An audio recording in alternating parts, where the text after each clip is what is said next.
大家好，嚟緊呢段視頻咧，我想咧演繹下用我哋呢一個 RRS Blade 咧點樣去幫助我哋膝頭哥嘅不適嚇。膝頭哥不適咧，其實就困擾好多嘅朋友啦，尤其是一啲膝關節炎嘅患者啦嚇。有一啲咧，另外一啲好中意做運動嘅朋友嘅，好中意做跳躍嘅運動嘅朋友嘅，咁好多時亦都會有膝頭哥嘅發炎或者肌腱嘅問題，咁甚至乎有啲唔好彩啲嘅。可能會有拉傷韌帶或者咧拗柴嘅情況咁拉傷咗韌帶甚至乎有機會半月板有問題啦，咁都會有好多其他嘅唔同嘅症狀啦，包括水腫啦，包括咧有啲韌帶嘅位置會按落去有啲壓痛啦，係啦，咁另外有陣時咧最主要會出現咗一啲嘅肌肉冇力啦，係啦，咁亦都有啲情況咧就係比較常見喺女士上面咧就係個菠蘿蓋都會有陣時上落樓梯出現一啲疼痛嘅不適嘅症狀，咁我希望咧透過呢個視頻咧可以教大家點樣用 RRS Blade 咧去舒緩咗我哋膝蓋嘅呢啲嘅症狀。好啦，先咧講一講我哋膝頭哥嘅一啲結構先。首先大家好明顯睇到我哋呢個叫做菠蘿蓋啦，菠蘿蓋咧其實咧我哋叫髕骨啦，咁上邊呢個位咧其實就係我哋呢一組好大嘅肌肉叫四頭肌，四頭肌嘅黏附位啦。咁呢個髕骨有少少三角形嘅，下邊呢個末端咧就係我哋嘅髕骨嘅腱啦。咁其實呢條腱咧打直咁樣就會黏附喺我哋脛骨呢個凸起嘅粗隆嘅位置。咁呢個咧明顯咧就會有條筋腱摸到出嚟嘅，好粗嘅筋腱。咁好多時咧做跳躍運動嘅朋友做得多咧，其實呢啲位會痛嘅，或者咧去到發育年紀咧一啲大概10零歲、12、13歲嘅一啲年青人咧，好多時咧跳躍運動咗得多咧，呢啲位會痛，呢啲位會痛，係啦。咁兩邊筋腱。OK， 側邊呢個有兩個眼啦，我哋叫內膝眼同埋外膝眼嘅位置。咁呢個啱啱就係我哋個膝關節嗰個位置嗰條線啦。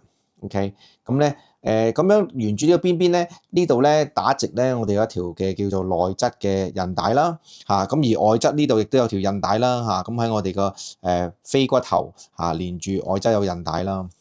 咁所以咧呢度就係四頭肌嘅一個肌肉啦。咁內側咧呢度有條啱啱四頭肌嘅一個啱啱有個坑位啦。咁內側呢度有啲我哋叫內收肌嘅肌群啦。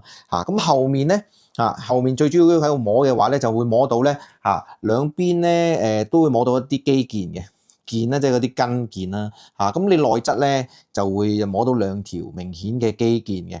咁外側咧，其實就摸到明顯有一條嘅肌腱，咁呢3條嘅肌肉咧就形成咗我哋後肌啦。後肌咧，我哋叫做膕繩肌咁喺後邊嘅位置咁外側咧，外側呢度咧有一條好扁平嘅肌腱，呢個有條好寬而且薄嘅肌腱，我哋叫做髂胫束。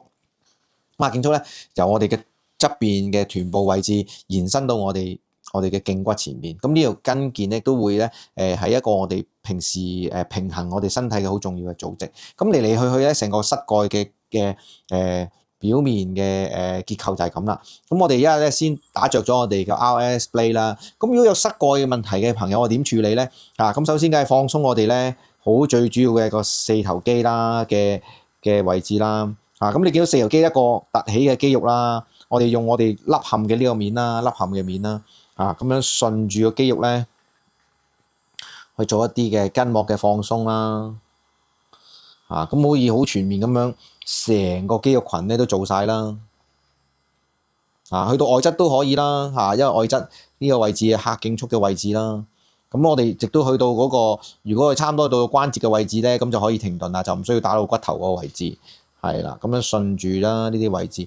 你會發現咧好多時呢啲啱咧筋腱與肌肉去接觸嘅位置咧，都好有感覺嘅。點解咧？因為其實好多時都會產生啲摩擦，肌肉嘅收縮咧，產生摩擦之後咧，呢啲位置咧會比較敏感啲嚇。咁你記住可以係順住呢個四頭肌啦，係啦。咁有個朋友話：喂，我有啲膝頭哥嘅水腫喎，咁我應該做邊個位置好啲啊？咁樣好啦，做完四頭肌咧，我哋咧就如果想水腫去得快啲咧，就後邊啦。後邊咧呢一個位置咧較為係凹陷嘅，咁我哋會用咗第二個邊邊就凸起嘅位置，係啦，咁可以咧同佢先做一啲嘅放鬆啦。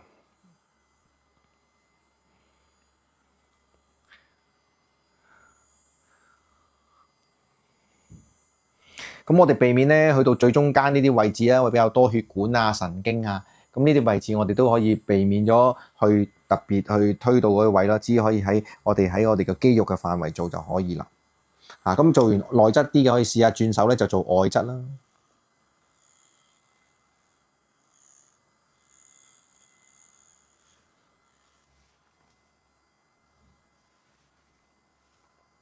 好啦，因為咧好多時咧，我哋會忽視咗個位置咧，就係我哋嘅呢個小腿後面呢個位置。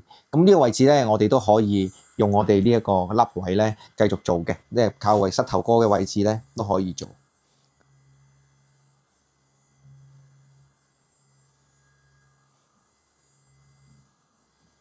咁做完內側呢個位置咧，咁我哋可以轉去外側啦。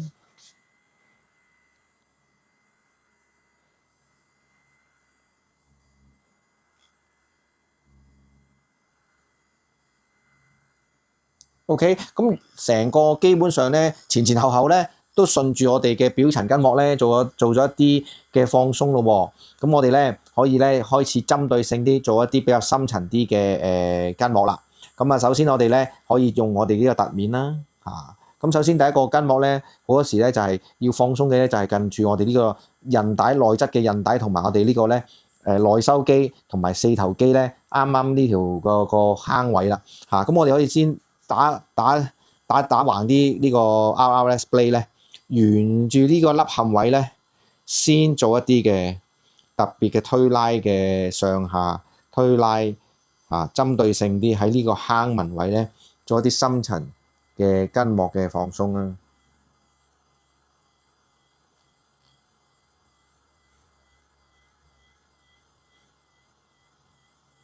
好似一個撥動咁嘅動作，撥動咁樣咧。尤其是咧呢個位亦都接近咗我哋一個膝蓋嘅穴位叫做血海啦。咁呢個血海嘅穴位咧，其實都好接近我哋兩個肌肉群嘅啱啱銜接嘅位置，都會比較有感覺嘅。好啦，鬆開咗呢邊咧，咁我哋可以鬆埋咧同呢個四頭肌啦，同埋呢個髂胫束啦，嗰邊嘅深層筋膜啦。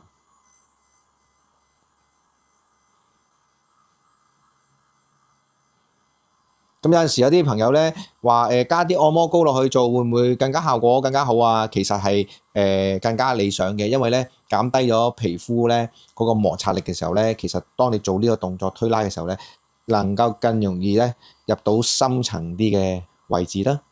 好啦，做完外側又做埋內側啦，咁我哋開始做後邊咯喎。後邊咧，其實啱啱我哋頭先咪講過有兩組肌肉啦，呢邊兩條腱，跟住外側就一條腱。咁我哋可以喺肌肉個啱啱兩邊嘅中間呢個位置咧，亦都做一個切割分割。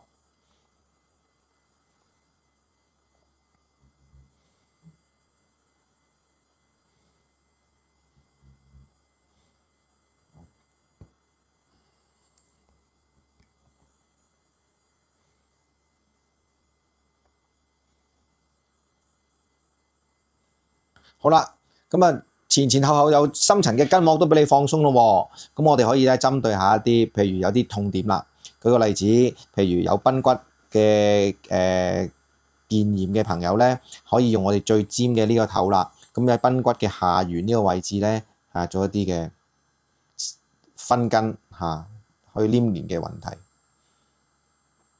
因為我本身咧亦都冇呢個問題啦，所以咧你見到我有平滑啦，又冇乜凸起啦，又唔會有水腫啦。OK，咁有啲朋友呢度明顯有腫起啊，撳落去又凸起咗啊，哇，仲痛嘅添。咁即係話咧，你個骨膜基本上咧有少少發炎啦。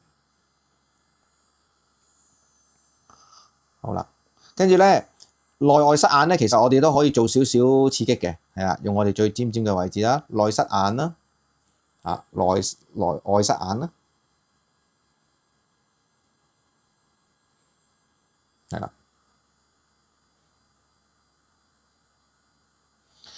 ，OK，咁做完呢個位置咧，我哋可以針對下兩側嘅韌帶啦。兩側韌帶我哋可以用呢個凹陷位啦，凹陷位咧，咁沿住呢個韌帶個位置咧，做一啲嘅推拉，放鬆翻我哋呢個內側韌帶嘅一啲勞損啊，或者拉傷咗之後嘅一啲嘅黏連嘅情況啊。咁呢個面咧就好理想啦，因為啱啱又係個圓圓地凹陷嘅位置，係啦。咁亦都可以做外側韌帶啦，嚇。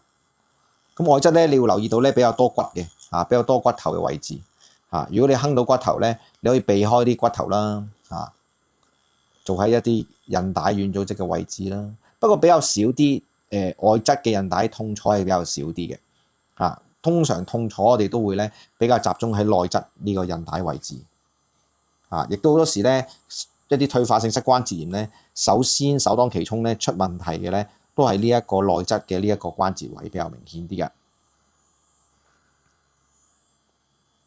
係啦。